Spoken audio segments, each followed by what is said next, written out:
Καλημέρα σε όλους. Στο σημερινό μας βίντεο θα μιλήσουμε, παιδιά, για το τι κάνουμε και πώς αντιδράμε όταν τα πράγματα γίνονται δύσκολα στην επιχείρησή μας. Γι' αυτό θα σας πω μια ιστορία.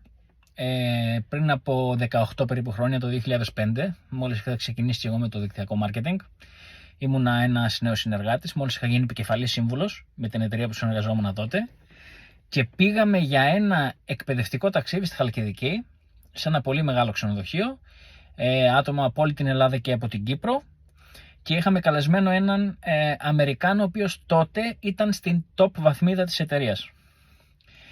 Αφού ο άνθρωπος έκανε το κομμάτι του, μετά από πολύ ωραίες εκπαιδεύσεις, άρχισε να ρωτάει τους συνεργάτες να πούνε τα παράπονά τους και τι δυσκολίες ενδεχομένως αντιμετωπίζουν με την επιχείρησή τους. Τα παράπονα, οι προκλήσεις καλύτερα, είναι οι γνωστές. Τα προϊόντα είναι ακριβά, ο κόσμος σταματάει, καλούμε κόσμο στις επαγγελματικές παρουσιάσεις και δεν έρχονται, και γενικά όλα αυτά τα οποία είναι γνωστά. Αυτό γίνεται σε όλες τις εταιρείες, είτε έχεις προϊόντα φυσικά είτε έχεις υπηρεσίες. Το πιο σοκαριστικό, το οποίο αυτό θέλω να κρατήσετε, είναι η απάντησή του. Σε όλους απαντούσε με τον ίδιο τρόπο.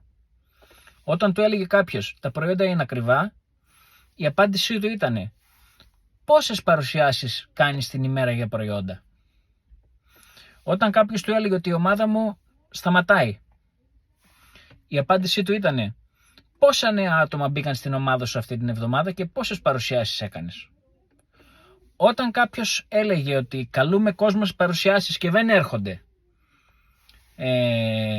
η απάντησή του πάντα ήταν: πόσα άτομα κάλεσες στην τελευταία παρουσίαση και πόσα έχεις προγραμματίσει για την επόμενη παρουσίαση, πόσα άτομα περιμένεις να έχεις την επόμενη παρουσίαση? Οπότε η λογική του και η απάντησή του, η οποία βέβαια φαινόταν και από τα αποτελέσματά του, δηλαδή δεν μπορούσε κάποιος να του πει τίποτα, γιατί ο άνθρωπος έφτασε στην top βαθμίδα με αυτόν τον τρόπο, ήτανε: η πολλή δουλειά τα διορθώνει όλα. Η πολλή δουλειά τα διορθώνει όλα. Οπότε όταν τα πράγματα γίνονται δύσκολα, αυξάνουμε τους ρυθμούς. Αυτό θέλω να κρατήσετε από το σημερινό.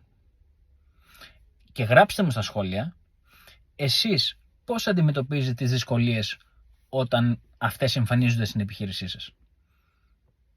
Και γράψτε μου πώς σας φάνηκε το σημερινό βίντεο και αν θέλετε και άλλα παρόμοια βίντεο σαν αυτό. Σας ευχαριστώ πολύ.